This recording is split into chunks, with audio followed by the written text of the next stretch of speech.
Hi hello నమస్తే అండి. Welcome back to my channel Soumya Katuri. ఈరోజు మళ్ళీ కొత్త వ్లాగ్తో మేము ముందుకు వచ్చేసాను. వీడియోలోకి వెళ్ళిపోదామా? వీడియోలోకి వెళ్ళిపోయే ముందు నా ఛానల్ని మొదటిసారి చూస్తున్న వారైతే please like share and subscribe చేయడం మాత్రం అస్సలు మర్చిపోతాం. చాలు. అందరికీ వెరీ హ్యాపీ న్యూ ఇయర్ అండి. విషింగ్ ఏ ప్రాస్పరస్ ఇయర్ ఎహెడ్ అండి. అందరూ ఎంతో హ్యాపీగా హెల్తీగా ఎవరు ఏది మనసులో కోరుకుంటే అన్నీ నెరవేరాలని మనస్ఫూర్తిగా నూతన సంవత్సర శుభాకాంక్షలు. బై బై టు 2025 అండి. ఓకే అండి, మనం వీడియోలోకి వెళ్ళిపోదాం. ఈరోజు నేను చేయబోయే వంట వచ్చేసి కొబ్బరితో లడ్డూలండి. ఎంతో హెల్తీగా చాలా టేస్టీగా ఈజీగా చకచక చేసేసుకోవచ్చు. దానికి మనం మెయిన్గా కొబ్బరిలు అండ్ బెల్లం నెయ్యి ఉంటే సరిపోతుందండి. ఎక్కువ ఇంగ్రీడియంట్స్ కూడా అవసరం లేదు. టేస్ట్ కోసం మనం ఎన్నో ఇంగ్రీడియంట్స్ యాడ్ చేసుకోవచ్చు. ఇలాచీలు, డ్రై ఫ్రూట్స్ ఇలా. కానీ నేను ఎక్స్క్లూసివ్లీ కొబ్బరి లడ్డూలు మాత్రమే చేయాలనుకుంటున్నాను కాబట్టి ఓన్లీ కొబ్బరి బెల్లం. ఫస్ట్ కొబ్బరిని సన్నగా కట్ చేసుకొని దాని తర్వాత తురుముకోవాలండి. ఆర్ లేకపోతే మిక్సీ గ్రైండ్లో వేసుకున్నా పర్లేదు.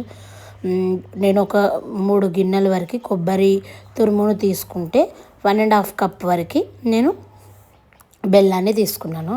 అయితే తురుముకున్న కొబ్బరిని ఫస్ట్ నెయ్యిలో లైట్గా ఫ్రై చేసుకున్నానండి. ఒక 5 మినిట్స్ సన్నగా సిమ్లో పెట్టుకొని అదే గిన్నెతో నేను ఏ గిన్నెతో అయితే కొబ్బరిని తీసుకున్నానో అదే గిన్నెతో నేను 1.5 కప్ బెల్లాన్ని తీసుకున్నాను.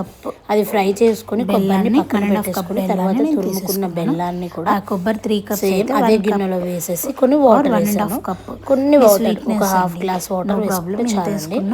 తర్వాత సేమ్గా వేసుకుంటే బాగా తీయకల్ లాంటివి ఉంటే మనం మీడియంగా కావాలంటే డ్రైన్ చేసేసుకొని సరిపోతుంది. బాగుంటాయండి లడ్డూలు. వాటర్ మొత్తం ఆ గడ్డలంతా కరిగిపోయిన తర్వాత మనం మొత్తం కొన్ని దాంట్లో కొంచెం నెయ్యి, ఇలాచీ పౌడర్ స్టవ్ ఆన్ చేసుకొని ఇలాచీలని ఇలా గ్రైండ్ చేసుకొని లేదండి ఈ లడ్డూలకి ఇలాచీ పౌడర్ ఒక 6 యాడ్ చేసుకోవాలి.